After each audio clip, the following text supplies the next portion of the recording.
Foi lá.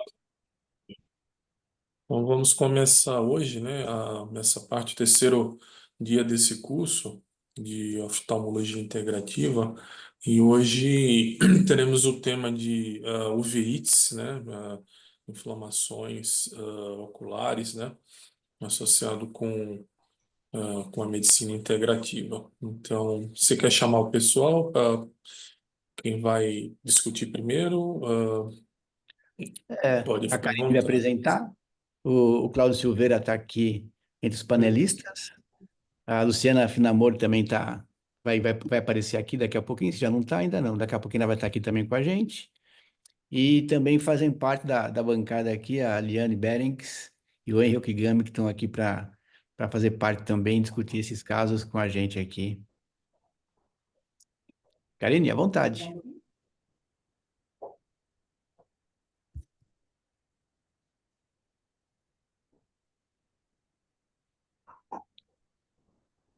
Karine, seu áudio está fechado, tem que abrir. Verdade, eu fechei aqui para não atrapalhar, mas eu já estou compartilhando a tela no modo.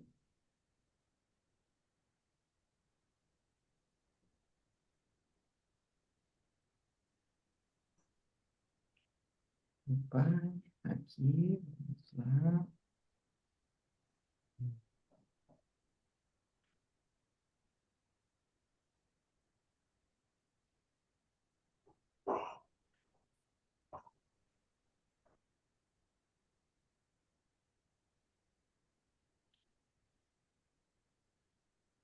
Oi, Cláudio, tudo bom? Oi, tudo bom? E aí, Erechim, tá inteiro ainda? Como é que é? Agora está tudo normal. Legal, muito bom te encontrar.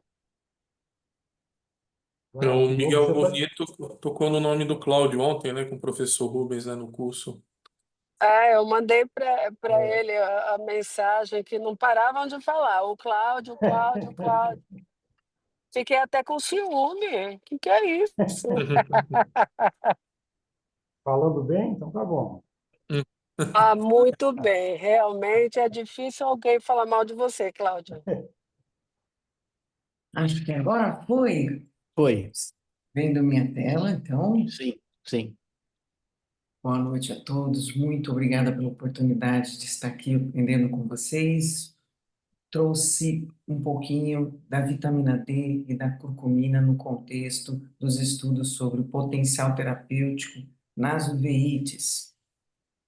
Recordando os conceitos, as uveites abrangem inflamações da íris, corpo ciliar e coroide, podem ser classificadas de acordo com a etiologia, de acordo com o acometimento anatômico e com o curso da sua doença.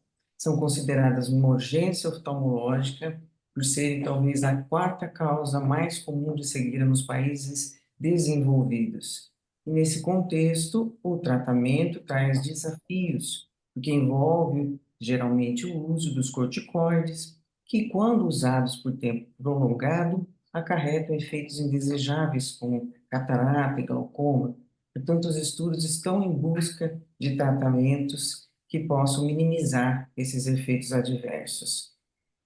Então, dentro do contexto das uveites, a complexidade e o desafio do seu tratamento envolve toda a relação inflamatória que geralmente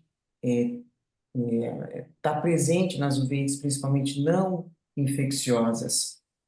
São mecanismos complexos que já foram reproduzidos em modelos experimentais e agora, com conhecimentos do envolvimento da microbiota também, trazendo mais complexidade ainda no tratamento, né? Então, esse uso pode talvez até mesmo ser sinérgico, né?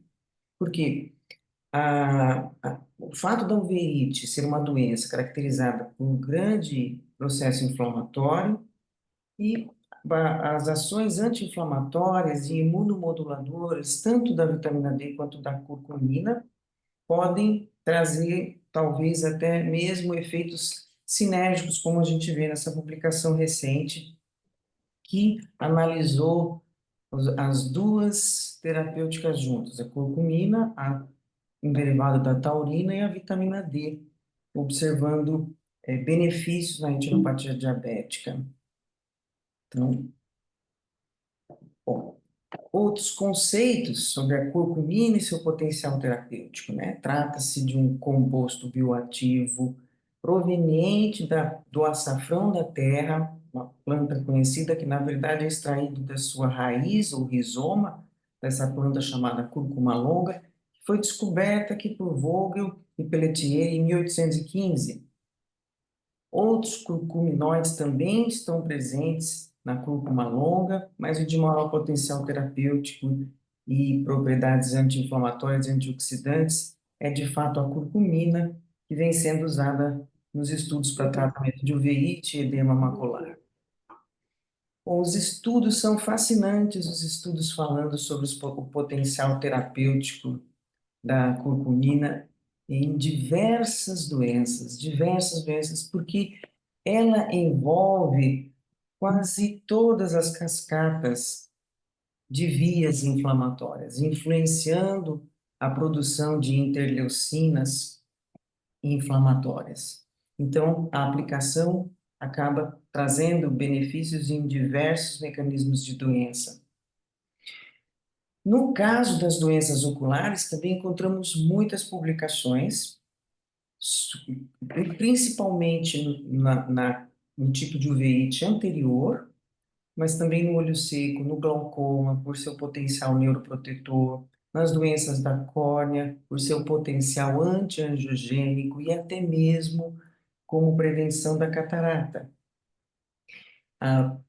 No caso da uveíte, os mecanismos mais importantes que nos interessam são a capacidade de inibir esta via do NF-kappa-beta e a modulação imunológica. Dois mecanismos que estão muito presentes nas uveítes. Então, aqui destacando aqui um esquema para explicar como ocorre essa inibição de vias inflamatórias e a sua relação com a microbiota. A curcumina é o flavonoide mais potente para bloquear receptores toll-like, que são proteínas de membrana que, quando ativadas, disparam cascatas de produção de mediadores inflamatórios, uma das vias sendo a NF-kappa-beta, que estimula a expressão de genes inflamatórios.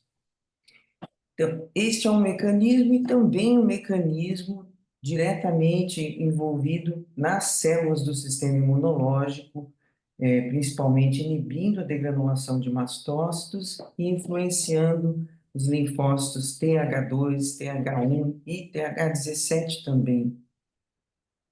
Então, os mesmos mecanismos que a gente vê frequentemente nas uveites, né? Então, destacando, então, a inibição da ativação dos toll-like receptors, esse é o mecanismo principal, mecanismo de ação anti-inflamatória que a curcumina tem e que traz benefícios, provavelmente é o que traz benefícios nas uveites.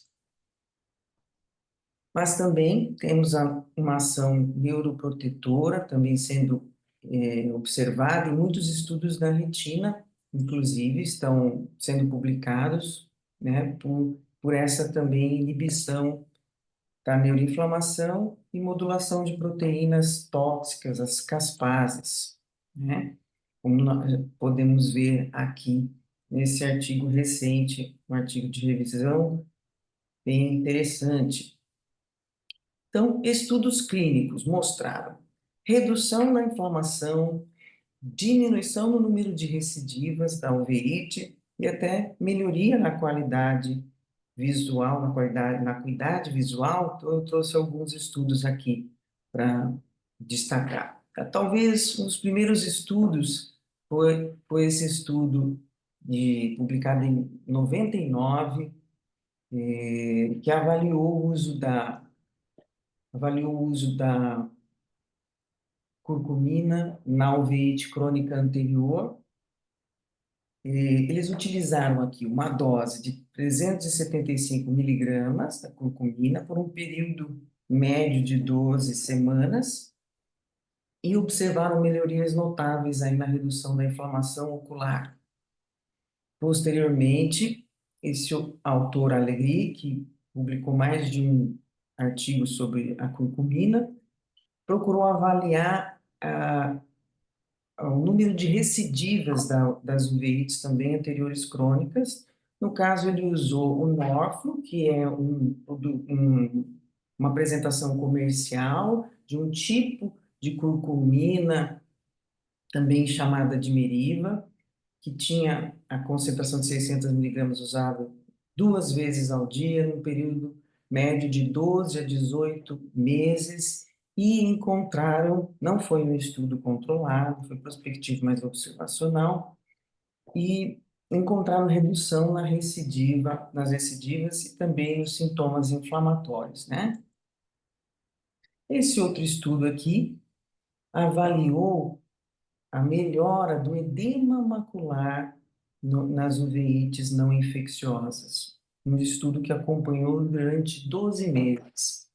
Também aqui no caso, usaram uma formulação superior da curcumina, que com a melhor biodisponibilidade, que é esse chamado CHC, e na dose de 60 miligramas, e durante primeiros 6 meses foi associado ao tratamento convencional e nos últimos 6 meses isoladamente. E também observaram uma redução significativa do edema macular. Esses foram assim os mais consistentes, né? Mas parece que o principal desafio, no caso da curcumina, está na biodisponibilidade. O fato dela ter uma característica hidrofílica torna ela com uma dificuldade na solubilidade, com uma menor absorção no trato gastrointestinal e até no metabolismo. Então, os estudos têm procurado desenvolver tecnologias para melhorar essa biodisponibilidade. Isso está sendo um grande desafio, né? Envolve a adição a lipídios, a modificação no tamanho das moléculas e a fragmentação, a conjugação, dando origem a metabólitos, talvez, às vezes, mais eficientes, como a tetrahidrocurcumina, né? Então, nós temos formulações orais, tá? Na forma de cápsulas ou comprimidos, tópicas, já tem descritos colírios e pomadas, até mesmo oftalmológicas, mas a grande evidência parece ser as nanopartículas, as que estão mostrando melhor eficácia, com formulações de melhor biodisponibilidade. Então, esse estudo experimental mostrou essa efetividade das nanopartículas, mostrando benefícios justamente na mediação desses mecanismos de membrana, né? Bloqueando os mecanismos inflamatórios que enfraquecem as tight junctions das membranas, tanto intestinal quanto da barreira hemato-retiniana. A dosagem, posologia dos estudos variou entre cerca de 1.100 a 1.200 miligramas por dia, numa posologia de 2 a 3 vezes ao dia, e a duração dos tratamentos, os estudos foram de 4, de curto prazo, longo prazo máximo foi de 18 meses, mas a média ficou entre 3 e 6 meses de tratamento. Mostrou-se segura, bem tolerada, efeitos adversos ocasionais e alguns riscos de interações medicamentosas com alguns anticoagulantes. Então, aqui tem alguns tipos de exemplos. Aqui o Motori, que é comercializado no Brasil, E aqui esse tipo, alguns pensam que é uma marca, o Meriva, na verdade, é como vou dizer, uma apresentação mais biodisponível. Então, os desafios envolvem essa baixa biodisponibilidade, que limita a absorção, por isso eu não consigo ter a ação esperada. Isso pode gerar essa variabilidade nas respostas e a dúvida sobre sua eficácia. Então, isso mostra essa necessidade de mais estudos para comprovar esse potencial terapêutico, né? Passando agora para a vitamina D, existem várias revisões abrangentes sobre vitamina D e uveites, também considerando ela como um biomarcador de atividade da doença, e esse assunto tem sido tema de várias revisões e meta-análises, que é um número crescente de publicações em revistas de alto impacto, e a hipótese é de que pacientes com uveites autoimunes têm níveis baixos da vitamina D. Mas seria a causa ou o efeito? Seriam os níveis baixos que favorecem a atividade da uveíte ou não? Então, e também essa controvérsia sobre o que seriam níveis suficientes, o conceito da resistência à vitamina D, que cada vez mais aponta para a busca de uma dose personalizada, porque parece haver uma resposta, né, individual a uma mesma dose, e comprovar essa relação de causalidade entre a hipovitaminose D e a atividade da uveíte é que é o grande desafio e objetivo dos estudos no momento, né? Então, os mecanismos de ação são vários também, que envolvem a regulação da imunidade, porque ela naturalmente inibe a via TH17, que é a principal via envolvida na agressão autoimune, mas além disso tem seus efeitos anti-inflamatórios e efeitos que fortalecem as barreiras oculares, porque ela melhora a integridade dessas barreiras, tanto entre as células intestinais, as tight junctions, que estão presentes tanto no intestino quanto também na barreira hemato-retiniana. Então, relembrando aqui a ação imunomoduladora que existe lá no linfócito, então aquela 25-hidroxi que está ali circulando na corrente sanguínea e por ser um metabólito mais abundante, é esse que é utilizado nos exames de vitamina D, mas não é a forma mais ativa. Precisa entrar no interior da célula e depende da expressão dessa enzima 1-alfa-hidroxilase para transformar na forma mais ativa, que é a 1,25-hidroxi. Mesmo assim, essa forma ativa sozinha não consegue exercer ação. Como todo hormônio, por definição, a ação só vai acontecer quando se ligar ao seu receptor específico, que está lá no núcleo das nossas células, o VDR. E aí as ações imunomoduladoras que nos interessam aqui são justamente inibir a via TH17, responsável pela agressão autoimune, mas, por outro lado, ela estimula essas duas vias que são benéficas, que são a via que produz as catelicidinas e beta-defensinas, que compõem a nossa imunidade inata, nos defendendo das infecções, e também estimula os linfócitos T reguladores, que têm a função de regular, garantir que esse sistema não ataque nosso corpo. Porém, as pesquisas mostram que indivíduos com doenças autoimunes costumam ter defeitos genéticos nessa via, podem ter defeito nas enzimas, ou o que é mais comum, defeito no receptor.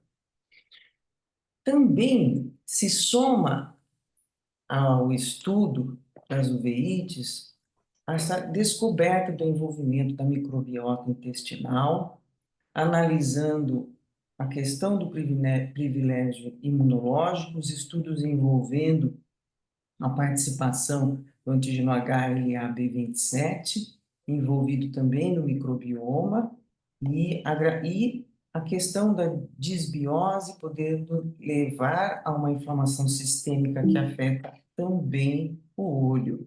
Então, esse foi um dos primeiros artigos a falar sobre isso, esse envolvimento da microbiota,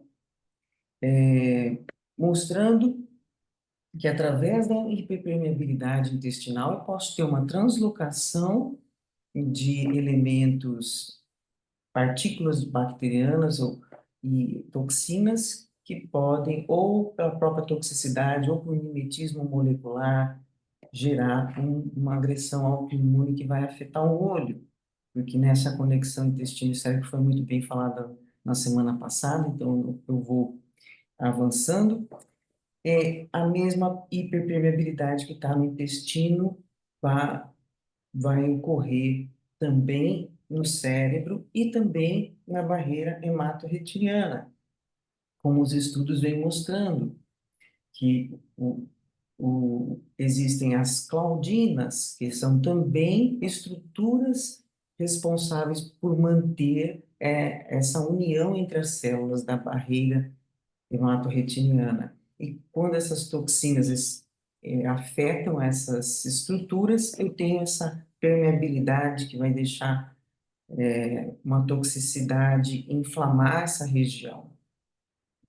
Então, além da ação diretamente na modulação do sistema imunológico, que eu falei até agora, existe uma ação direta também da vitamina D na microbiota, em que ela promove o crescimento de bactérias saudáveis, ela melhora essa integridade da parede intestinal e, portanto, reduz essa inflamação sistêmica, né?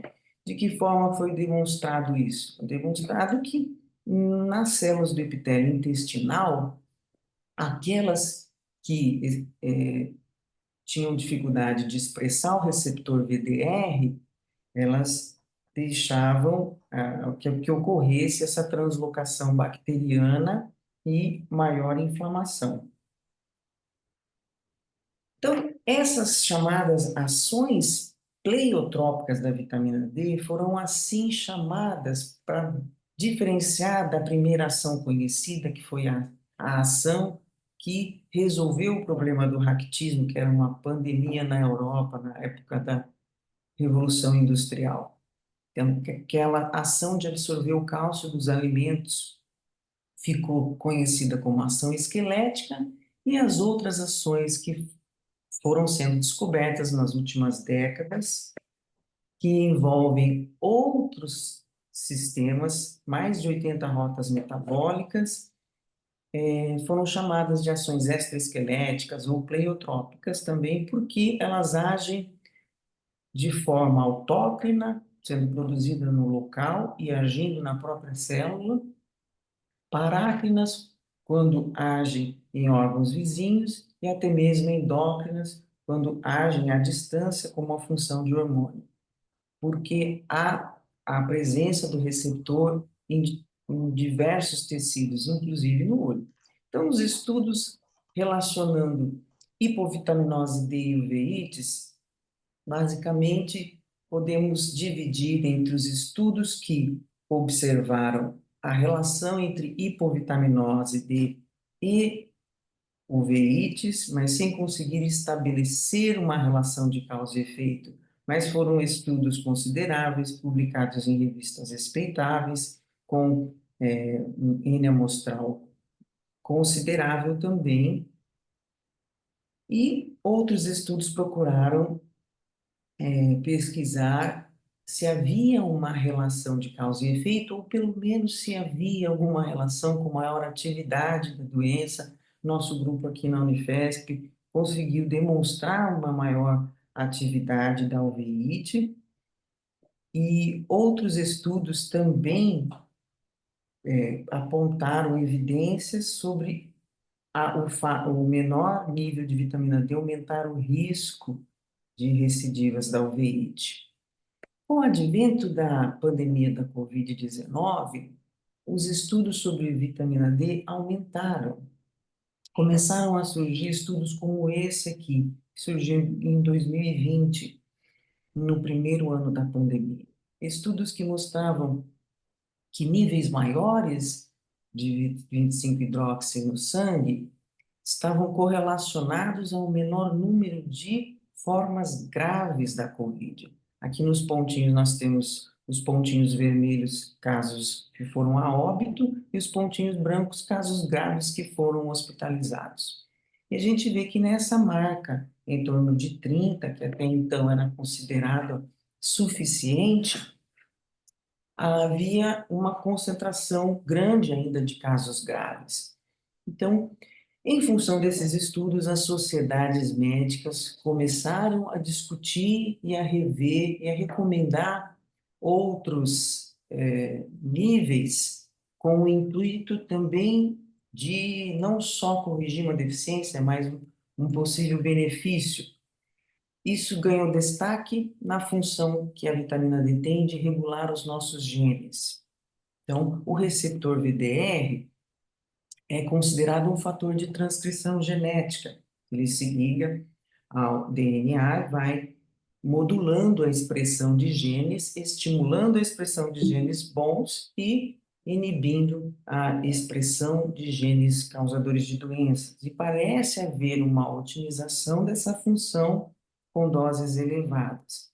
Com isso, as entidades médicas atualmente já recomendam um nível ótimo, o mínimo e o ótimo, que estaria entre 40 e 60, sendo necessário um ajuste individual e um monitoramento para evitar hipercalcemia.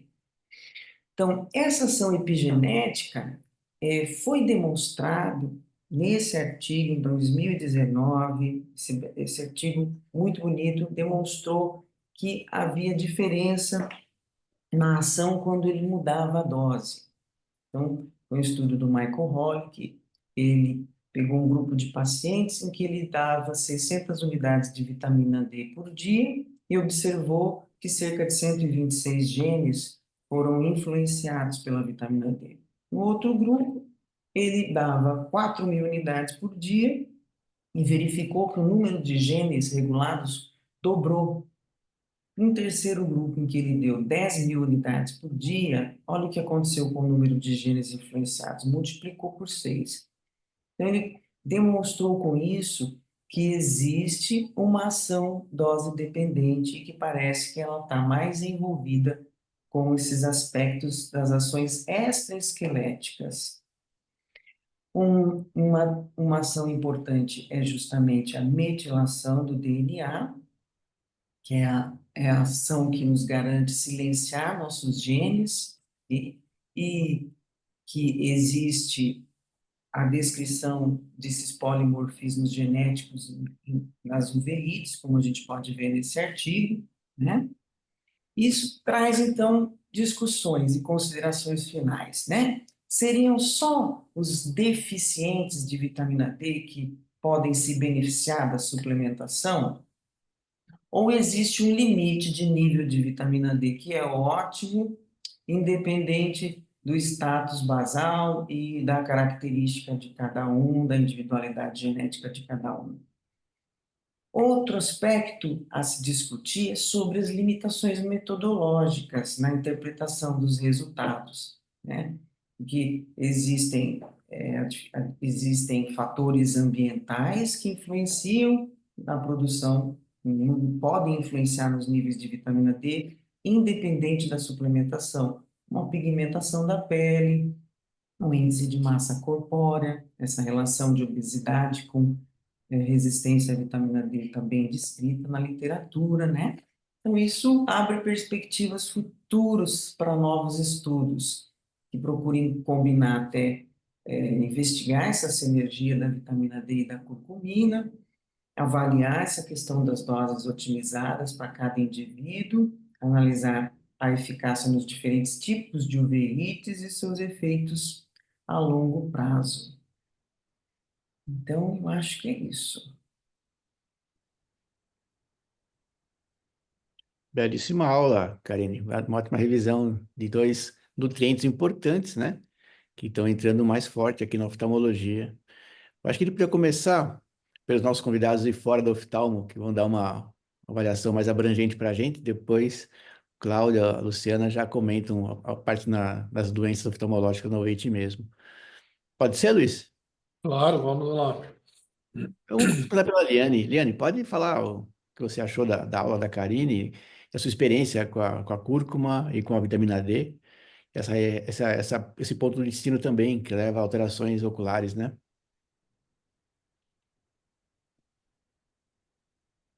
Tá sem som, Liane. Eu particularmente gostei muito da aula dela. Eu até dei uns prints de tela nos slides.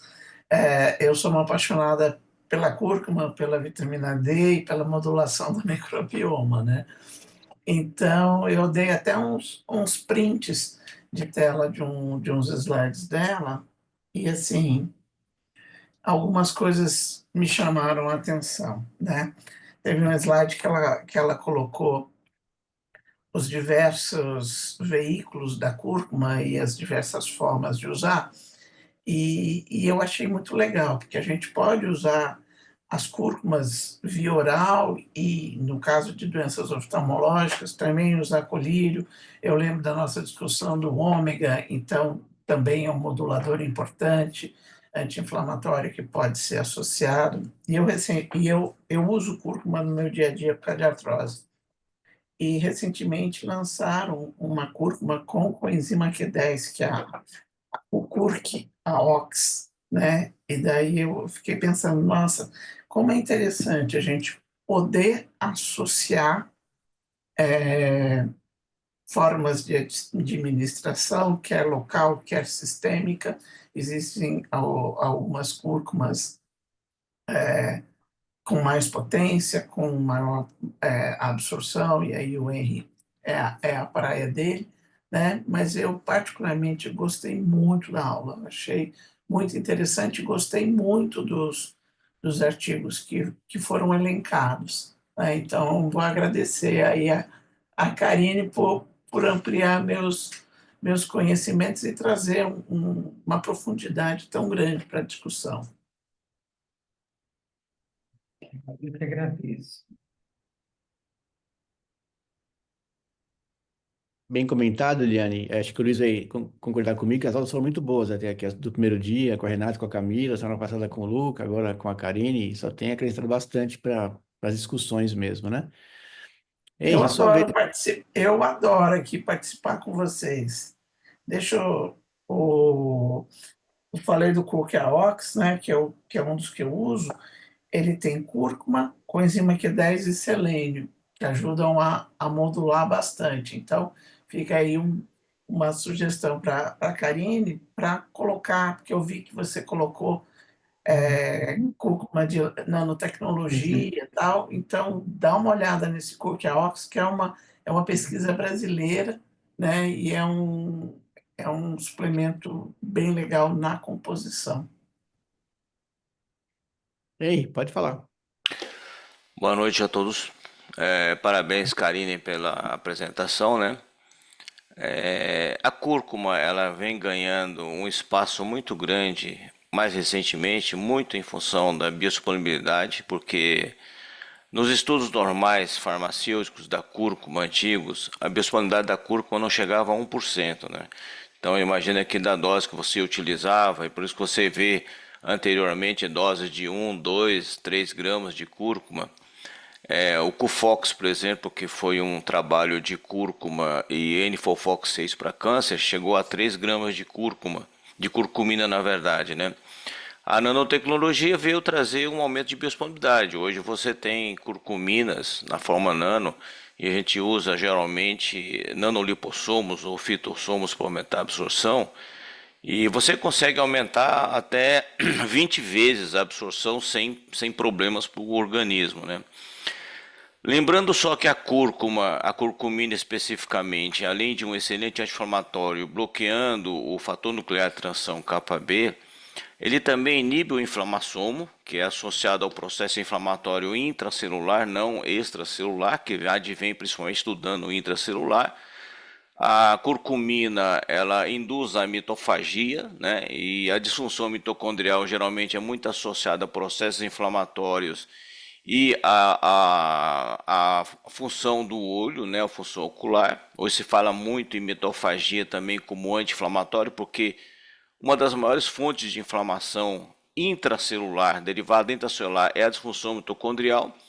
E o nosso olho, ele é vítima do estresse oxidativo, automaticamente nós temos um nível muito elevadíssimo de disfunção mitocondrial no olho, porque o pessoal não cita muito isso, né?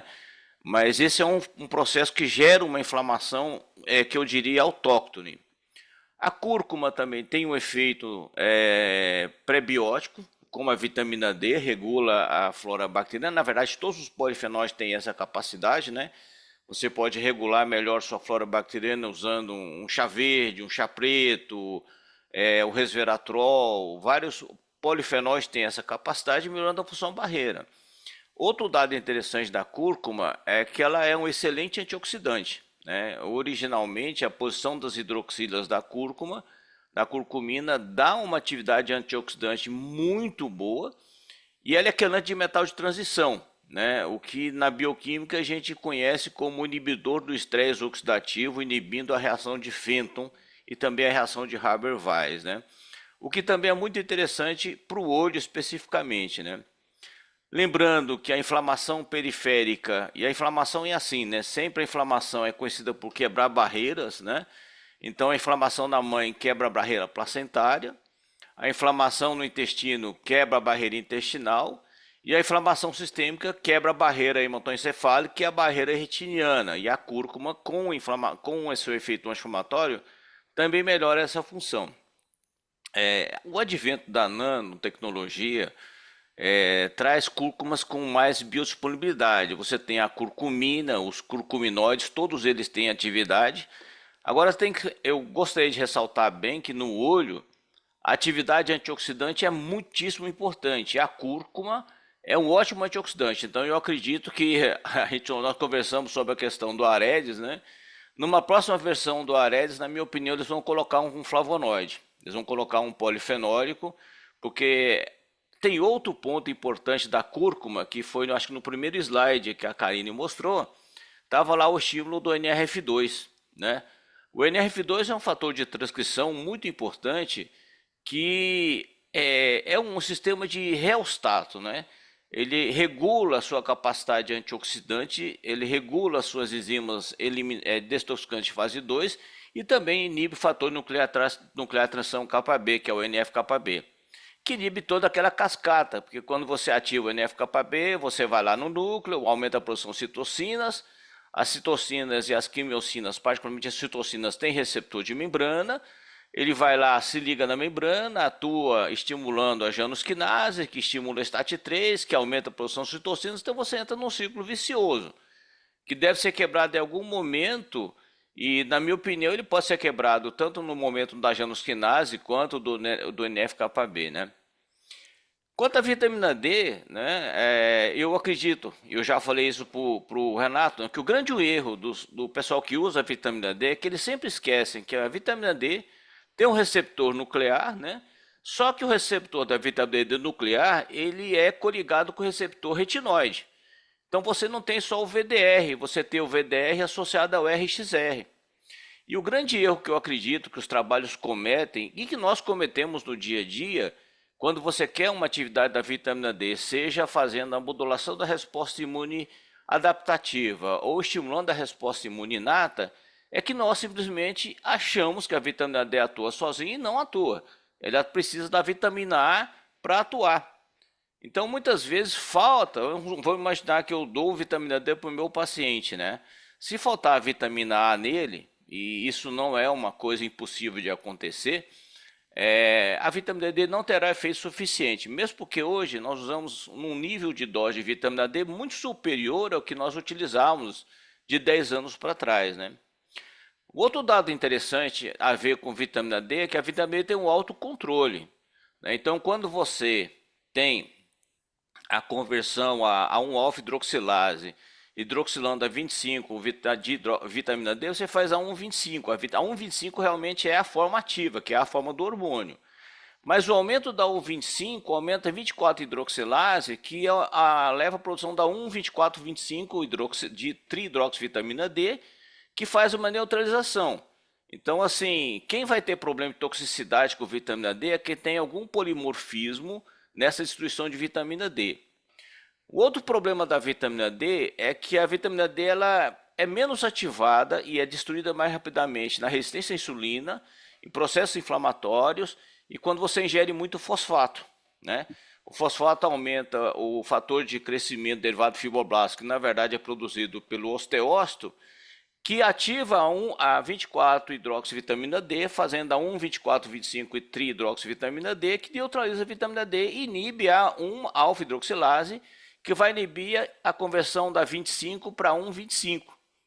E o que nós mais temos hoje na nossa vida é o consumo de fósforo, né? Antigamente, quando nós éramos caçadores-coletores, né, nós só conseguimos fosfatos a partir de fontes animais ou fosfato a partir de grãos, que tem uma disponibilidade muito ruim. E hoje você encontra o fosfato em bebidas, em conservantes de alimentos, né? E se fala muito desse fosfato e a sua interferência no FGF23. Eu acredito que em breve nós vamos ter que começar a dosar também não só a 25 de hidroxivitamina D, mas eu gostaria que todos dosassem a 1,25, que é a forma ativa, né? E que também a gente dosasse a 1,24,25, para saber exatamente o nível de degradação que eu tenho, né? Porque a 25 é a forma pró-vitamina D, na verdade. Que o hormônio vitamina D, na verdade, é a 1,25. E eu acho que tem umas aberturas de informação, como por exemplo a falta de vitamina A, não se dá atenção à vitamina A, esse estudo mais, né? E tem também a relação da vitamina D com a relação especificamente com alguns tipos de linfócitos, como o T23 e o T17, que são importantes no processo inflamatório, particularmente na pele e no olho, né? Que é onde principalmente a vitamina D vai atuar. Então, assim, tem algumas coisas a se evoluir. Outro ponto também, né, que eu acredito que o Renato gosta muito dessa área, que é a vitamina D. Eu até falei já para o Renato, né, chamei ele para desenvolver uma vitamina D, mas eu não usaria a vitamina D a 25 para fazer um colírio. Eu usaria a 1,25 e ainda colocaria um retinol junto, né? Exatamente para você ter, do ponto de vista bioquímico, o preenchimento total dos receptores, não tendo falta do produto, né? Então, senão você vai ter que esperar o que? Você ingere a 25, a gente sabe que o macrófago faz a conversão, tem a 1-alfa-hidroxilase, mas você tem que ter a conversão, se não me engano, renal, né? Para você voltar com a vitamina D. Mas quando você já tem o tecido inflamado, você já pode fazer a conversão local. Então fica faltando também a vitamina A nesse ponto, que é outra área que a gente não presta muita atenção, né? Bom? Só para concluir, aí eu chamo o Cláudio na sequência, queria que você definisse bem para a gente aqui a diferença de cúrcuma, curcumina e curcuminoide, primeiro ponto. Então, na verdade, a cúrcuma é o rizoma, é como nós chamamos o famoso açafrão da terra, né? Eu particularmente tenho uma plantação aqui em casa, eu colho a minha própria cúrcuma, eu fabrico o meu próprio açafrão. Então a cúrcuma é o rizoma. A curcumina é uma molécula específica que tem duas hidroxilas emparelhadas, né? Que tem essa definição. Então, o que muda levemente para os curcuminoides é que eles são derivados. Eles são derivados hidroxilados, são derivados cetônicos, mas que têm o mesmo efeito anti-inflamatório. Os estudos mostram isso. Tanto é que alguns extratos, né, de cúrcuma, eles vêm padronizados, alguns em curcumina e alguns vêm padronizados em curcuminoides. E há uma dúvida entre os pesquisadores do que é melhor, ter o produto em curcuminoides ou ter só a curcumina, né? Hoje a curcumina você consegue ela praticamente pura, 98% de concentração, mas eu uso uma forma nano, então eu tomo curcumina. Você fala assim, você toma curcumina? Eu tomo. Desde quando eu desenvolvi o câncer coloretal, que eu coloquei a curcumina dentro da minha vida, junto com o N-Fofox 6, na primeira químio que eu fiz, né? Então, eu uso desde aquela época. E naquela época eu já escolhi uma curcumina nano, que tinha mais ou menos 10% mais absorção.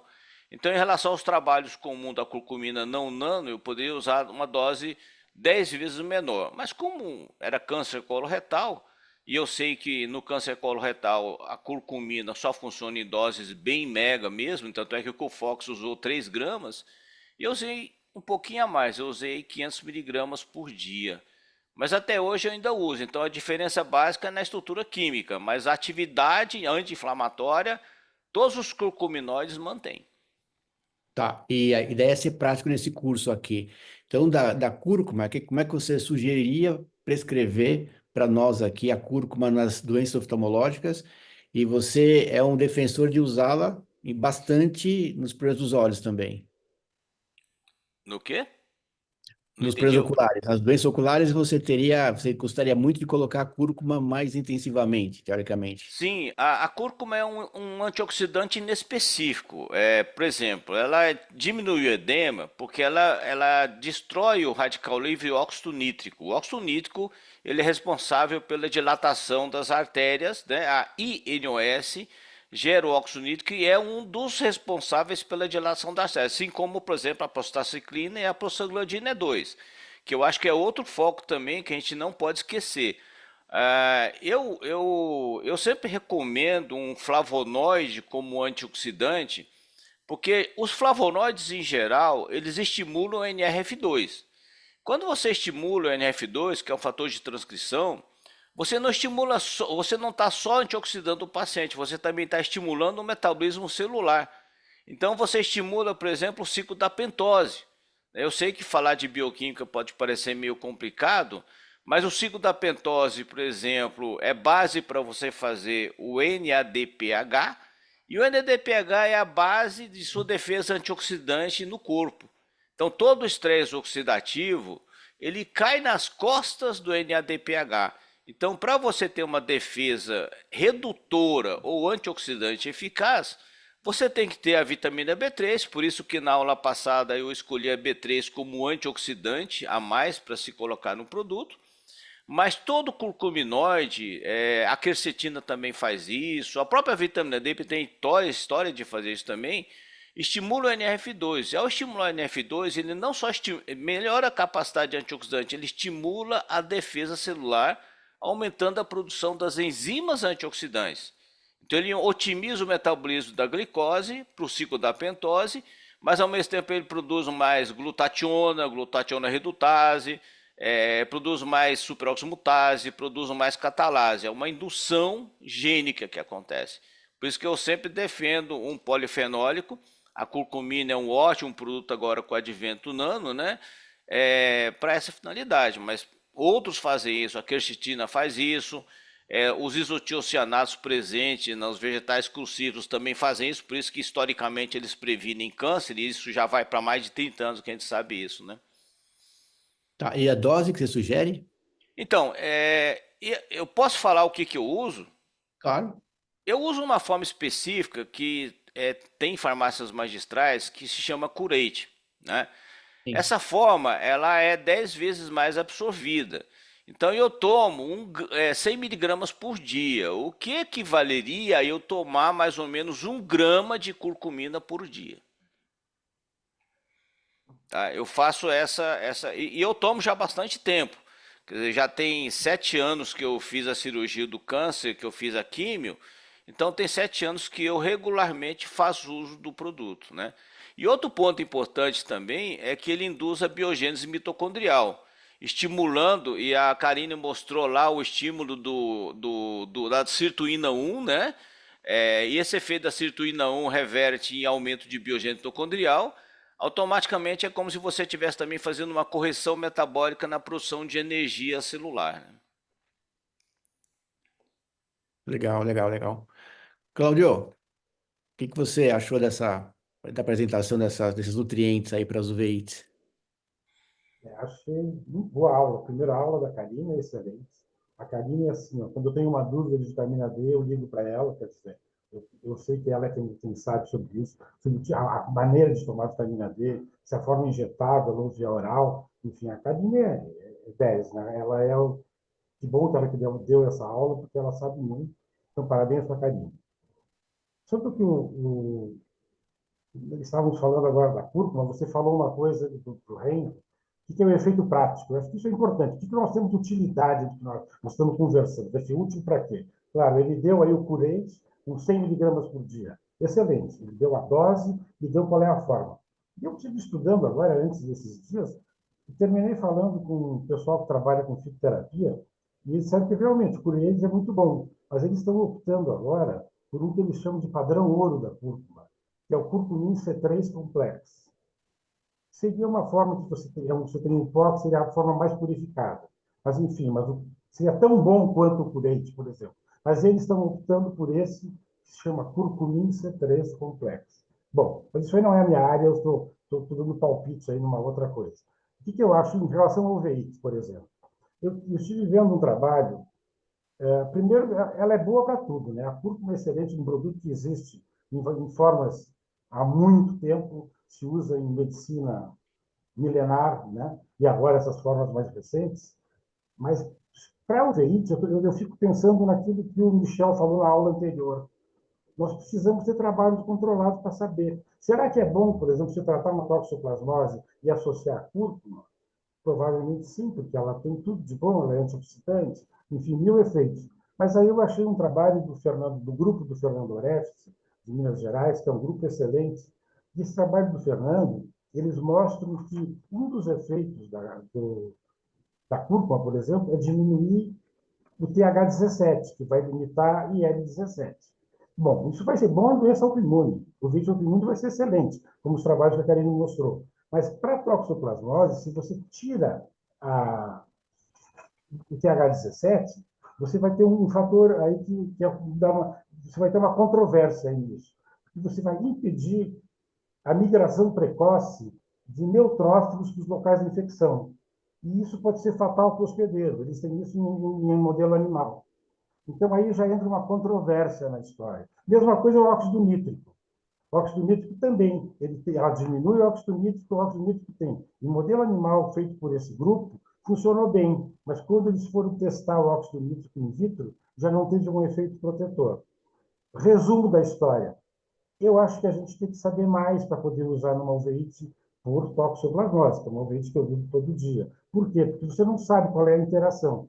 E a minha ideia em relação à utilização de coisas novas é que você tem que primeiro ter uma justificativa, uma prova de que vai funcionar. E tenho muito medo de inventar. Tem que cuidar para não inventar. Em toxoplasmose, o que é bom? Você usar uma pimetamina, um sulfonetoxazol, eventualmente um corticoide, ótimo, usa um ácido folínico. Agora, quando você vai inventar outra coisa, muito cuidado. Esse parasita é muito complexo e parece que ele dá um jeito de... Você trata de formas diferentes e o resultado pode não ser o esperado.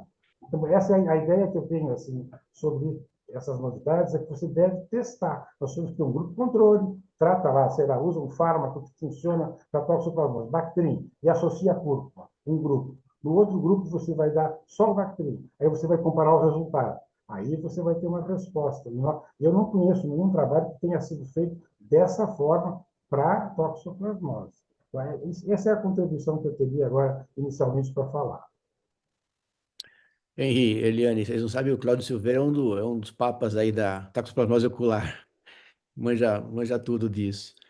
Liane, Assim, quando a gente fala do uso da cúrcuma, basicamente a gente fala numa inflamação asséptica, né? A gente fala numa inflamação, e tem estudos nessa área, numa inflamação numa osteoartrite, né? A gente fala numa inflamação onde você não considera a presença de um parasita, no caso, a toxoplasmose. Evidentemente, quando você tem o Toxoplasma gondii ali presente, o alvo primário é o toxoplasma, e o alvo é aumentar a resposta imune. E você tem todo aquele sistema de produção de citocinas, ativação do sistema de complemento, tudo aquilo exatamente para defesa. A inflamação é algo necessário. Quando você tem um dano que você precisa corrigir, ou quando você tem um parasita que você precisa eliminar. A curcumina ela entra num processo onde você está no processo de resolução da inflamação, mas tem que ser uma inflamação asséptica. Se você tiver um parasita qualquer, você não deve trabalhar nessa linha. O foco é o organismo, né? Então, eu estou fazendo algumas pesquisas, por exemplo, e a Acanthamoeba keratitis, né? O tratamento óbvio é eliminar o parasita para depois pensar em outras coisas. Porque se você já elimina diretamente o parasita, né, o motivo para haver uma inflamação praticamente desaparece, né? Porque originalmente a inflamação, no caso de uma toxoplasmose, é causada pelo toxoplasma. Isso tem relação com o reconhecimento de proteínas não normais do organismo, ativação de Toll-like receptors, os TLRs, que faz a defesa. Nesse caso, não é interessante você trabalhar com uma imunomodulação. Pelo até contrário, né? É interessante você tentar aumentar a resposta imuninata e deixar a inflamação correr mais ou menos solta. O que você não pode ter é o processo inflamatório no momento em que você não tem um parasita no organismo. Numa inflamação asséptica, né, no caso específico, ele caberia bem. E é lógico, eu concordo 100% com você, Cláudio, que nós temos que fazer trabalhos nessa área. E é o que mais falta, né? Fazer trabalhos com produtos desse tipo. Então, todo produto vai ter que ser trabalhado, vai ter que ser desenvolvido uma pesquisa, vai ter que fazer um grupo com controle de distribuição aleatória, que chama de randomizado, com controle placebo, né? Com comparativo. No caso, se você tiver uma toxoplasmose, evidentemente que você não vai usar a cúrcuma ou a curcumina ou curcuminose no paciente diretamente, né? E um dos... Excelente, Enzo. Só Pode ir, para Cláudio, pode ir. eu tinha certeza que eu ia aprender muito com o Enzo. Eu acompanho ele há muito tempo e ele sabe tudo. Não, mas Não é assim, não. Não é assim, não. um Agora, assim, ponto... trabalhos de cúrcuma tópica podem ser feitos? Podem ser feitos colírios, tudo mais. Mas tem que passar por aquele estudo de segurança, de permeação, né? Tem que olhar a questão de até onde ele chega, até onde ele penetra, e tem que analisar tudo isso. E tem que analisar um ponto também, que a cúrcuma é uma fitoalexina, né? Como toda fitoalexina, a cúrcuma, ultimamente, ela tem demonstrado, pelo menos em trabalhos in vitro, não in vivo, uma atividade bactericida e viricida. Eu não vi estudos em protozoário, mas até chegar ao ponto de se utilizar com um efeito clínico, ainda tem uma estrada muito grande para ser percorrida. Para essa finalidade, para controle de bactérias e controle de fungos, assim como, por exemplo, o resveratrol.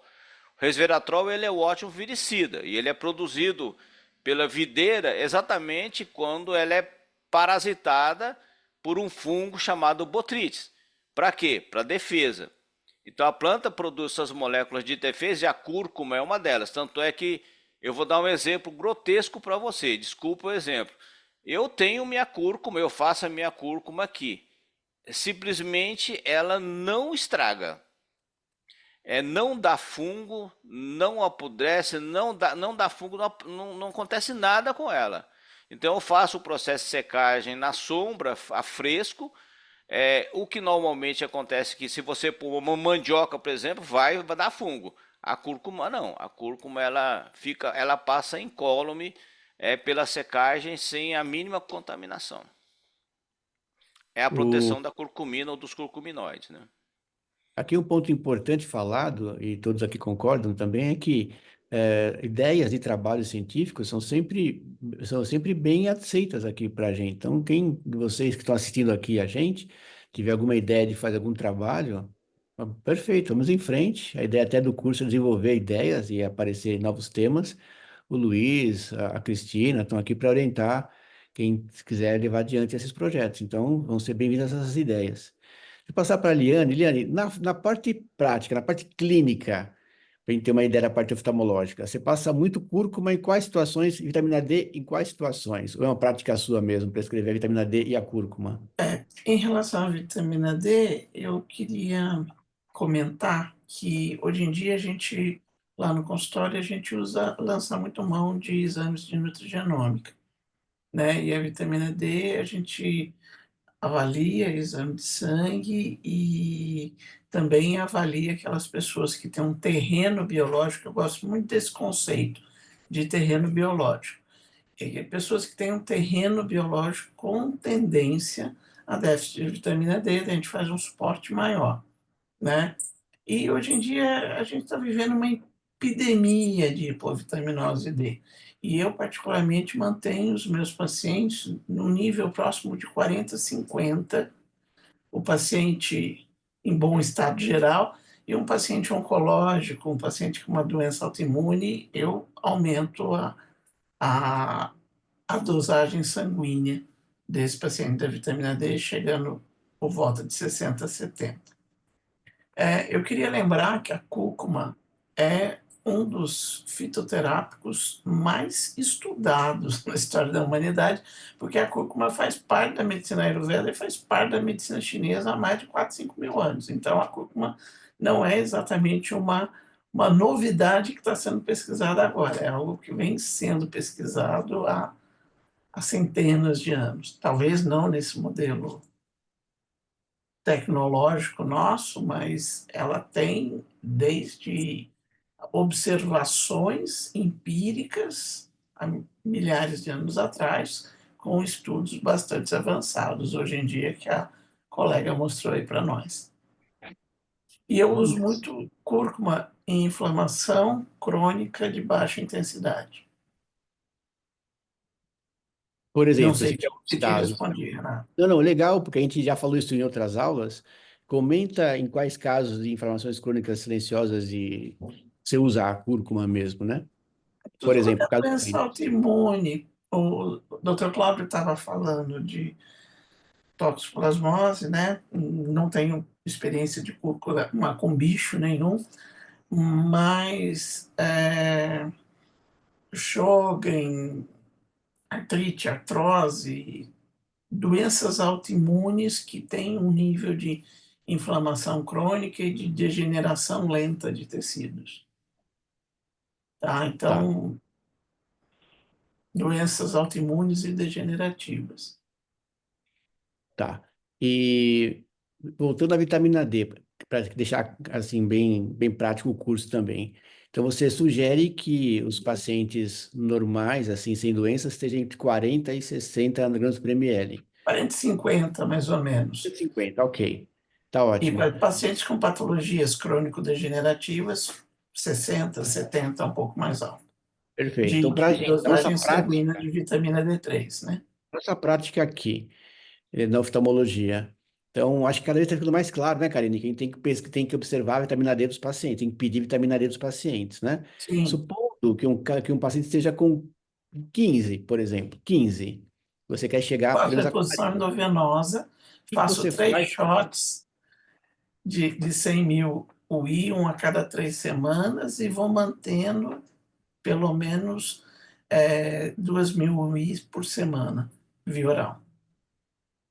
Tá, Renato, você me permite esse ponto que a doutora Liane tocou, é muito importante. Eu não quis me estender para respeitar o tempo, mas realmente, naquele artigo que eu mostrei, que surgiu em 2021, da Sociedade Americana de Endocrinologia como uma reação aos estudos com a COVID, ali os experts determinavam que sem a necessidade de teste prévio, poderia já suplementar até com 10 mil durante aí 8 semanas. Por muito quê? bom. Porque estatisticamente já se conhece que a população urbana tem níveis abaixo de 30. Já é um dado pelo simples fato de morar em um ambiente urbano e aí predomina a atividade no ambiente fechado, não tem exposição solar. E aí, frente a uma pandemia, proceder rapidamente a tirar o indivíduo daquela situação de deficiência que deixa ele mais vulnerável. E aí foram surgindo essas formas de doses de ataque, vamos assim dizer, porque quando eu começo com uma dose fisiológica, leva cerca de 2 meses para a vitamina D se elevar na corrente sanguínea e estabilizar. Então, para encurtar esse período, tentar chegar nesse nível mais rapidamente, surgiram essas opções de doses de ataque. A gente faz a dose de ataque e depois faz a dose de manutenção. Eu gosto de uma dose de manutenção não muito alta, às vezes, dependendo, eu chego a 5.000 I por dia, mas não gosto daquelas coisas que 50.000 I uma vez por semana. Se for fazer dose de ataque, eu faço injetável e daí mantenho via oral. Sempre uma vitamina D de boa qualidade, com boa biodisponibilidade, porque hoje em dia tem de tudo no mercado, né? Tá, então, Karine, então 10.000 unidades por dia por 2 meses, então seria a indicação. Então, para o pessoal não ficar com medo de prescrever essas doses que são tranquilas. E aí, depois desse período, você vai dosar, importante dosar o perfil de cálcio sérico total e o cálcio sérico ionizado, e dosar também no sangue, a calciúria de 24 horas, porque primeiro o cálcio vai, na urina, desculpa, primeiro o cálcio vai aumentar na urina. Se você mede só no sangue, você pode pegar o indivíduo naquele momento que ainda está normal no sangue, porque o organismo está jogando aquele cálcio para o rim eliminar através da urina. Então, por isso que é importante dosar também na calciúria de 24 horas. Karine, e as doenças que você pega, né? Essas uveites mais importantes, você está deixando em quanto o nível de vitamina D? Eu tenho dado a dose terapêutica mesmo de 1.000 unidades por quilo de peso e acompanhado, mantendo os pacientes sobre a dieta restrita em cálcio e acompanhado de acordo com o paratormônio. Particularmente no olho, parece é mais difícil, parece se alcançar a melhora que se alcançaria numa doença sistêmica, como a gente vê, inclusive com o tratamento convencional, por exemplo, nos casos de espondilite anquilosante, né? A gente consegue controlar a inflamação sistêmica, mas a uveíte parece demorar um pouquinho mais. Então, parece que eles necessitam até de doses maiores, mas eu vou monitorando de acordo com o paratormônio.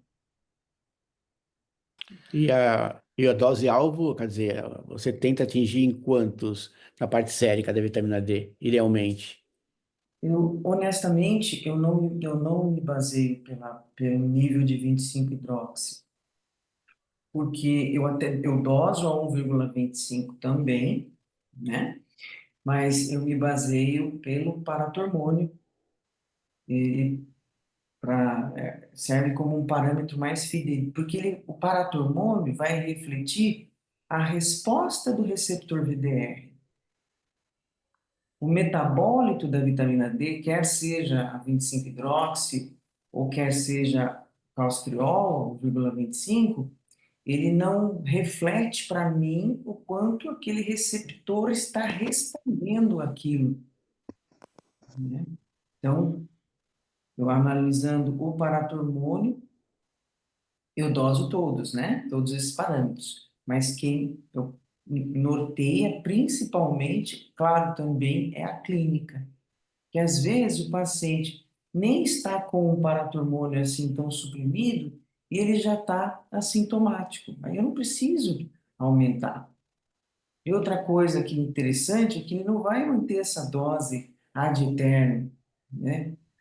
Num período de aproximadamente 2 anos é que a média em que a gente observa a remissão, a gente começa a trabalhar para reduzir essa dose e trazer essa dose de volta para uma dose fisiológica que não requer a dieta restrita em cálcio. E isso a gente Aproveitando, acaba Karine, não só explica bem o paratormônio, para ficar bem claro para todo mundo aqui. Como é que você modula o paratormônio, como é que você analisa o paratormônio? É legal saber isso. se quiser que eu mostre uma figurinha só, para ficar mais Mostra, mostra sim. didático, vou mostrar aqui uma figurinha. que relaciona por que o paratormônio reflete a resposta do receptor. Rapidinho aqui, já estou aqui.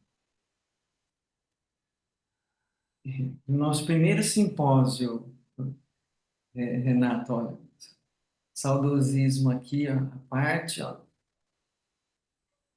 Primeiro que foi lá na faculdade lá do ABC.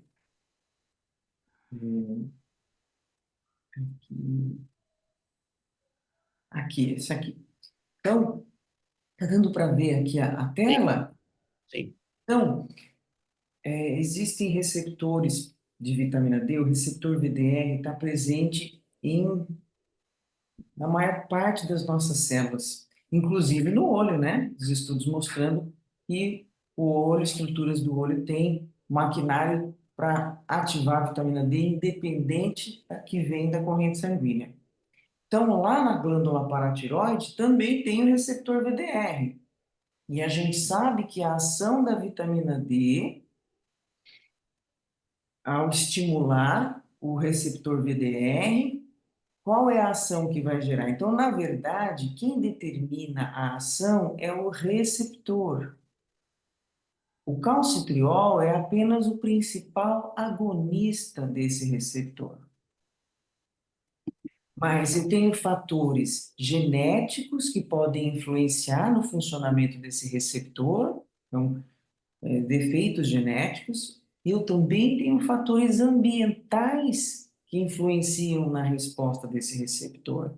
Patógenos, catecolaminas do estresse, por isso, gente, talvez aí esteja a explicação para a gente ver na prática um maior predomínio, um perfil de maior estresse nos pacientes autoimunes, porque as catecolaminas do estresse, por exemplo, o cortisol, altera a conformação espacial do receptor VDR, que é uma proteína, e ao modificar essa conformação, ele perde a funcionalidade dele e não responde mais à vitamina D. Então, se eu olhar só para esse metabólito aqui, a 25-hidroxi, que é o metabólito mais abundante na corrente sanguínea, que tem a meia-vida mais longa, de aproximadamente 15 dias, somente por isso ele é utilizado como parâmetro para dosar a vitamina D.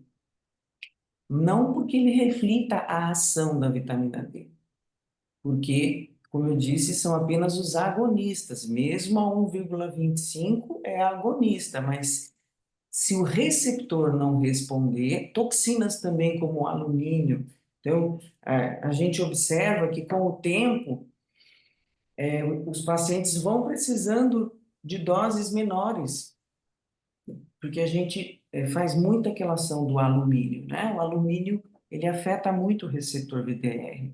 Então, lá na paratiroide, a ação da vitamina D é de inibir a produção do paratormônio. Então, quanto maior a ação da vitamina D, mais baixo vai ficar o nível no sangue desse paratormônio. Então, se eu pegar o paciente no ponto zero, no ponto basal, doso o paratormônio dele, independente se ele está tomando vitamina D ou não, naquele momento eu doso o paratormônio, ele tem um nível X, né? Depois de pelo menos 2 meses, porque a vitamina D vai levar pelo menos esses 2 a 3 meses para se elevar e se estabilizar no sangue. Depois desse período, eu doso novamente o paratormônio e tem que estar X sobre 2, ou X menos Y, vai estar menor do que aquele ponto basal. E assim eu consigo inferir a ação da vitamina D, o quanto que aquela dose, aquele nível está proporcionando, está conseguindo estimular o receptor. Entende? Deu para entender? Deu sim, bem didático, né? Tá. E em termos de números, qual que é o número que você gosta que chegue para paratormônio?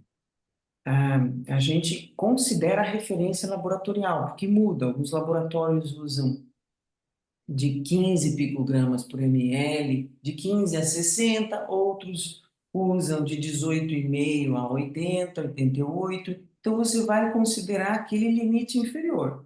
Se é 15, você vai deixar o paratormônio no máximo ali em torno de 16, 17, né? Mas monitorando também, frisando a importância da dieta restrita em cálcio, que é a principal causa de intoxicação durante o tratamento, né? Então, eu vou deixar o mais próximo possível ali daquele limite inferior. Eu não vou deixar baixar demais, porque aí eu estou suprimindo demais, eu aumento o risco de mobilizar o cálcio do osso. Eu vou deixar mais próximo daquela referência mínima. E aí o que que acontece? Com o tempo, sem eu mexer na dose, o paciente que consegue diminuir o nível de estresse, detoxificar esses metais como o alumínio, que interferem no receptor, ele acaba voltando com um paratormônio mais baixo, sendo que eu não aumentei a dose. Então, isso está mostrando que aquele receptor melhorou a resposta dele. Então, tem medidas que a gente pode fazer para melhorar a resposta do receptor. Então, essa ação não depende só da dose da vitamina D, depende também de eu retirar da minha vida aqueles fatores ambientais que afetam o receptor da vitamina D. E lembrar também que a vitamina D, ou a hipovitaminose D, está ligada a várias doenças, acho que até todas as oftalmológicas. Então, a gente tem que começar, a gente, né, na oftalmologia, tem que começar a pedir mais vitamina D, o PTH, que a Gabi comentou bastante bem, o cálcio também. Começar a lidar com essa parte que é importante. E legal você Outro lembrar detalhe que acontece também, não é da nossa alçada, então a gente pode se confundir. É um erro pré-analítico no paratormônio, é muito comum. O paratormônio, como toda proteína, ele vai sofrer uma degradação. Então, se a amostra de sangue coletada demorar mais que 2 horas para ser centrifugada, vai ocorrer essa degradação do paratormônio e o resultado vai vir baixo, não porque esteja realmente baixo, mas por causa dessa deterioração pelo tempo de espera da amostra. Então, eu coloco no exame, explico para o paciente que ele tem que confirmar com a pessoa que está colhendo o sangue, explico que ele tem que ir na central do laboratório e não num posto de coleta periférico, para que não demore. Senão eu vou ter um erro pré-analítico e vou ali querer corrigir a dose da vitamina D com base no paratormônio que, na verdade, não reflete a realidade. Tem isso também. Foi bom você relembrar o primeiro simpósio de oftalmo integrativo de 2019 lá, cara, já faz 5 anos então. Tava lá, né, Claudio? Você foi lá, não foi no simpósio? Claro, com Você foi, certeza. eu lembro que você foi também, sim. E as coisas vêm andando. Henrique, o que que você quer comentar a partir das nossas conversas aqui do paratormônio, da vitamina D? O que que você acrescentaria? Não, nada. É interessantíssimo porque eu acredito que por segurança ela dosa o cálcio no sangue e na urina exatamente para controlar o risco possível de uma retenção excessiva de cálcio e uma nefrocalcinose, né? O que para mim é bastante lógico. E realmente existe essa inter-relação no tocante à vitamina D com o PTH, né? À medida que você tem mais vitamina D, o PTH tende a chegar numa curva, né? Mas assim, o que eu tenho visto é que ele tende a chegar quando começa a vitamina D, ela chega mais ou menos 30, e o PTH já começa a cair de forma significativa, né? E acima disso ele já vai caindo e até, se não me engano, em torno de 50, ele chega a um patamar estável de queda. Eu acredito que você mantém seus pacientes no nível em torno de 50, mais ou menos.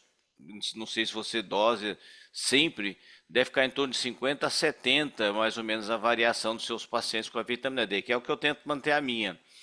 Só que o que eu noto, isso aconteceu comigo, né? Eu faço revisões periódicas com exames, né? E eu uso a vitamina D, eu fiz a dose de ataque, eu fiz intramuscular, dói pra caramba, não recomendo não, dói pra cacete. É, eu conseguia manter a minha inicialmente a 70 sem motivo nenhum, usando a mesma dose, ela caiu para menos de 30. Então existe uma irregularidade na absorção de vitamina D que eu ainda, em mim especificamente, e os profissionais médicos também relatam que às vezes precisam mexer na dose da vitamina D. Talvez possa ser alguma coisa com relação a pâncreas ou talvez com relação à vesícula biliar, mas o fato é que existe uma irregularidade de absorção de vitamina D e você tem que atingir para cada paciente a dose ideal, porque você não consegue homogeneizar para todo mundo. Tipo assim, eu vou dar a mesma dose. Às vezes você tem que mexer para mais, para menos. E o que eu noto com a minha vitamina D é que eu tive que fazer, depois da última dosagem de vitamina D que eu fiz, eu tive que fazer uma dose de ataque endovenosa, né? E depois eu mantive 100.000 UIs a cada 15 dias, né? E agora eu vou refazer de novo, mas eu consegui chegar no nível de 50. Eu tento manter o meu de 50 a 70, né? Que é o que eu julgo ser ideal pelo que eu vejo dos trabalhos, né? E eu uso principalmente, quer dizer, eu não uso referência de laboratório normalmente, eu uso curvas de estatísticas de mortalidade por todas as causas quando existe, né? Eu gosto de usar, pelo menos para mim, para as pessoas que eu analiso os exames, que eu trabalho com colegas médicos, né?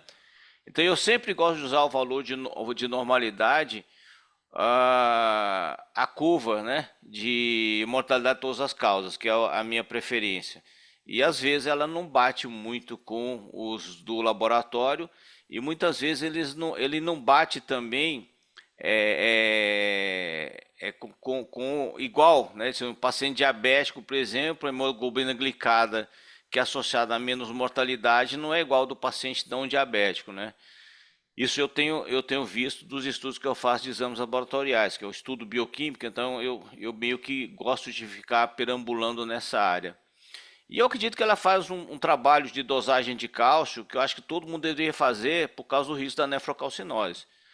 Eu até hoje não vi muita gente. Eu vi um paciente que teve problemas com nefrocalcinose em Anápolis, de um médico amigo meu.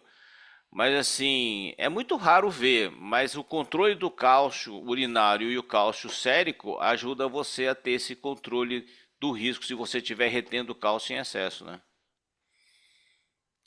Que é o principal efeito da vitamina D, aumenta a absorção de cálcio, mas diminui a excreção urinária de cálcio também. Aqui a gente tem um recadinho da Luciana Finamoro, que estaria com a gente aqui, mas ela está em trânsito, está muito ruim o Zoom, a conexão.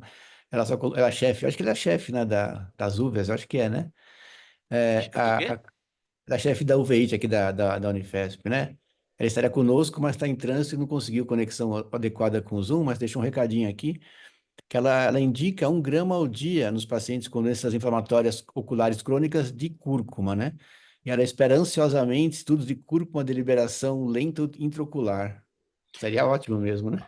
Na intraocular, eu posso colocar dentro do projeto que eu estou fazendo com a doutora Denise, né? Porque eu estou desenvolvendo uma nanopartícula para melhorar a passagem pela córnea, né?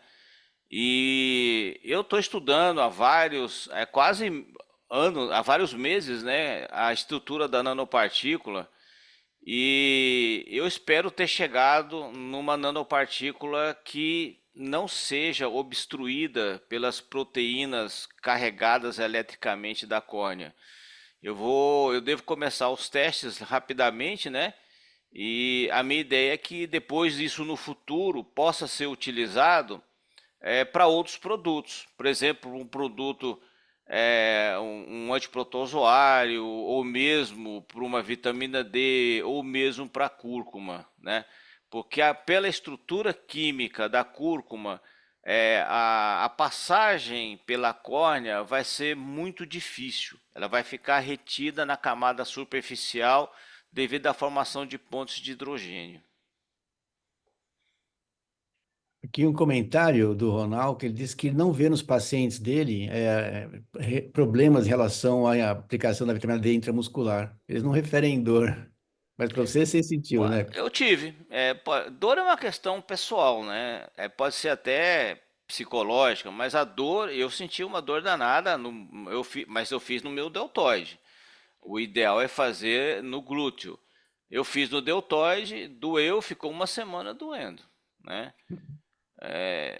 Não sei. Esse é um caso, dor é com a questão pessoal, injeção, o próprio medo da agulha, né? Eu pelo de medo de agulha. Quando eu vou tirar sangue, minhas artérias todas, minhas vias todas somem. Então, assim, é cada um, né? Então, ótimo que o pessoal dele não sente a dor, né? Ótimo. Mas eu optei por fazer dor venoso exatamente porque eu senti a dor, então eu fiz uma diluição no soro, 120 ml soro fisiológico, né? Foi muito bem, sem nenhum problema. O Nas fala que no soro, no glúteo não dói, não. Então foi no seu deltoide mesmo. Pode ser isso, eu fiz no meu deltoide, né, que não é um indicado, mas assim, eu não sei nem por que que eu fiz, né? Porque eu podia ter feito no glúteo. Eu tava no consultório do médico, amigo meu, ele falou, eu vou, aplica aí, né? Eu peguei, bom, levantei a manga da camisa ao invés de baixar as calças. Bem, falando de vitamina D, de cúrcuma, último tópico, Liane, a Karine comentou também sobre a parte intestino-olho, modulação intestinal, aquele eixo, né, que tá muito comum as uveites tendo relações com problemas de intestino. Comenta um pouquinho, já que você tem tanto intestino aí, fala um pouquinho sobre essa parte que você vê, a relação intestino-olho, já que já estudou essa parte também. É uma via descrita, né?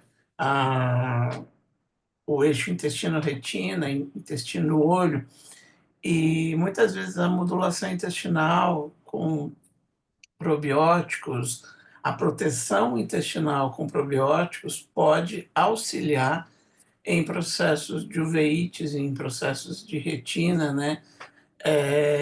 Então, eu acho que toda vez que a gente trabalha com um processo inflamatório, é sempre bom a gente olhar para o intestino, porque é o grande modulador de inflamação, né? Cada vez mais estão sendo estudadas cepas individualizadas, cepas específicas, que, dependendo da necessidade, a gente monta um pool de probióticos, né, para poder dar para o indivíduo.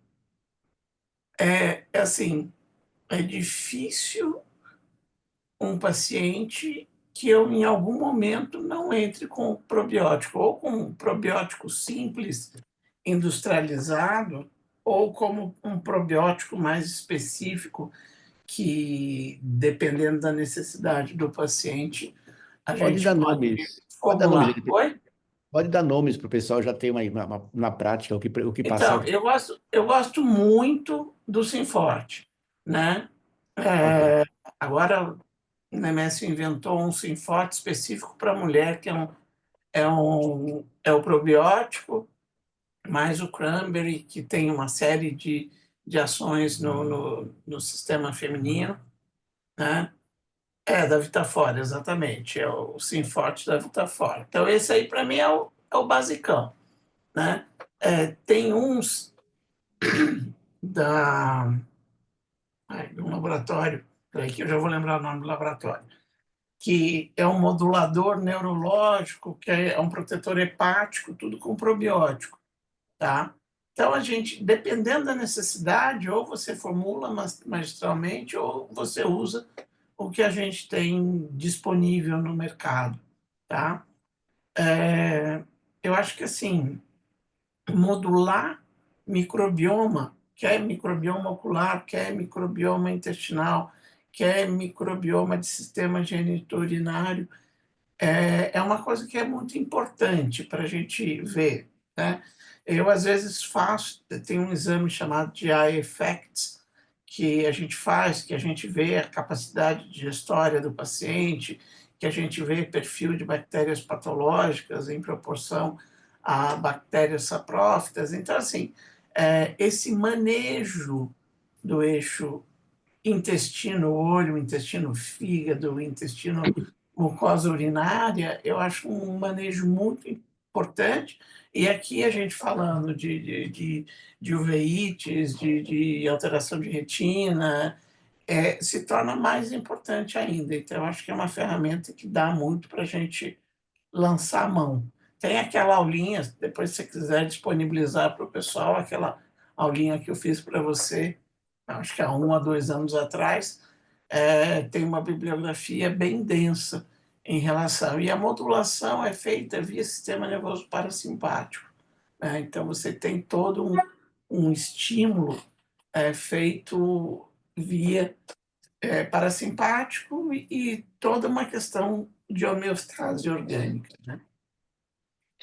Lembrando que tem várias aulas dos outros cursos no canal do YouTube da Unifesp, né? Estamos da escola, tem todos os vídeos lá, tem um monte de vídeo lá. E, como eu já falei na outra aula, os mais vistos são nossos cursos aqui. Dos top 5, tem 3 do nosso curso aqui, os mais vistos, né? Olha que E tem, legal. entre quase 1.000 vídeos gravados, nós temos, entre os 5 primeiros, tem 3 aqui do curso. Então, é uma área que está mostrando interesse, né, do pessoal, é muito importante isso. A gente vai aprendendo, né? E que está com uma produção de conhecimento muito grande, né?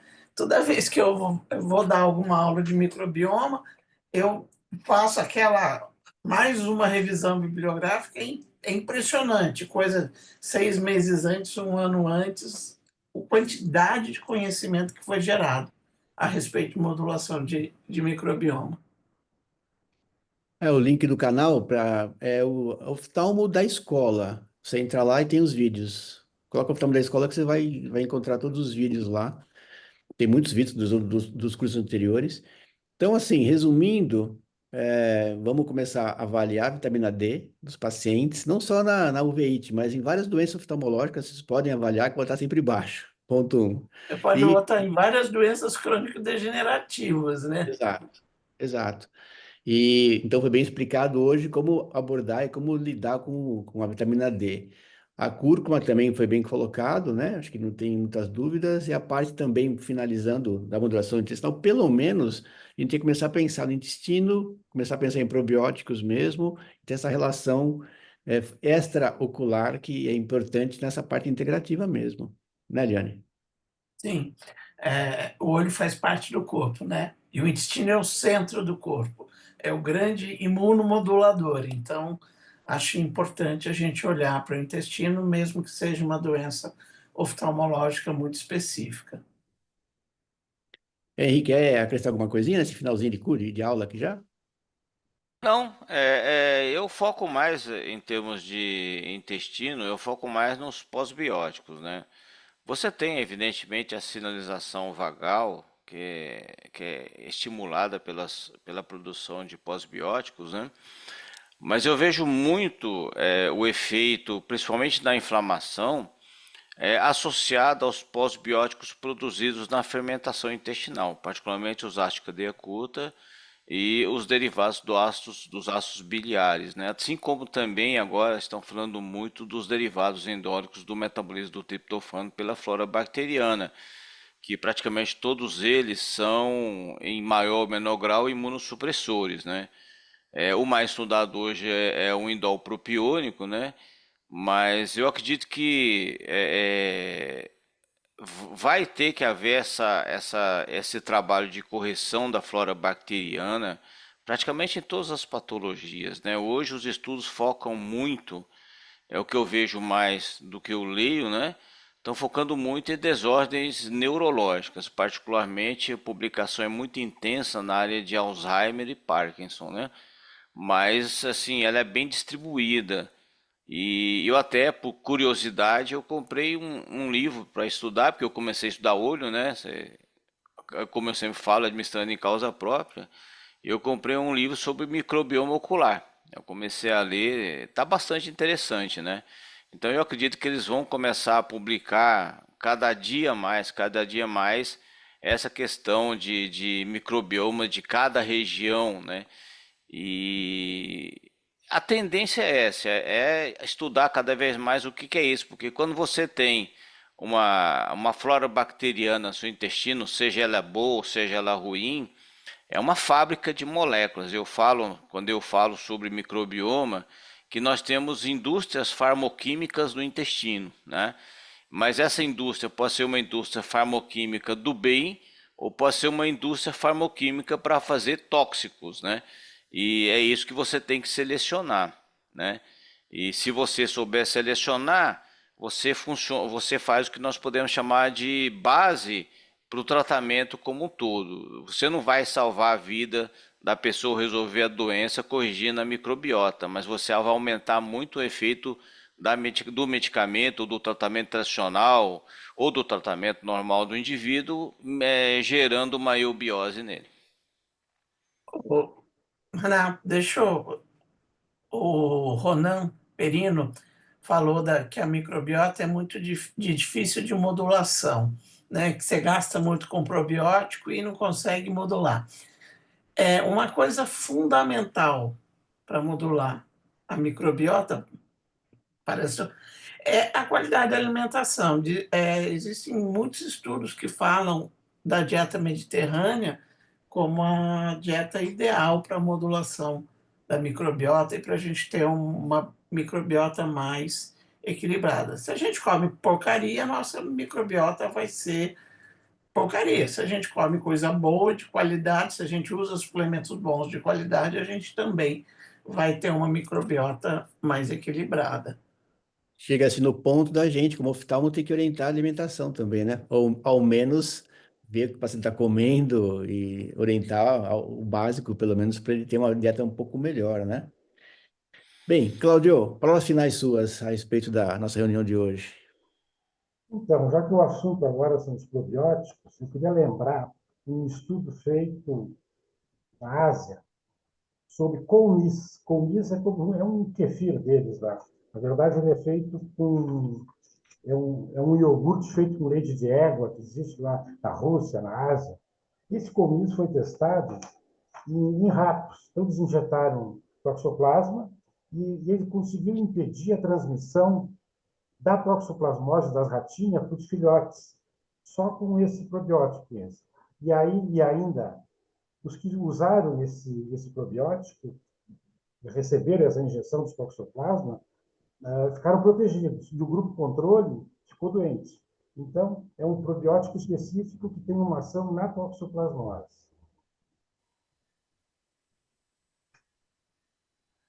Interessante.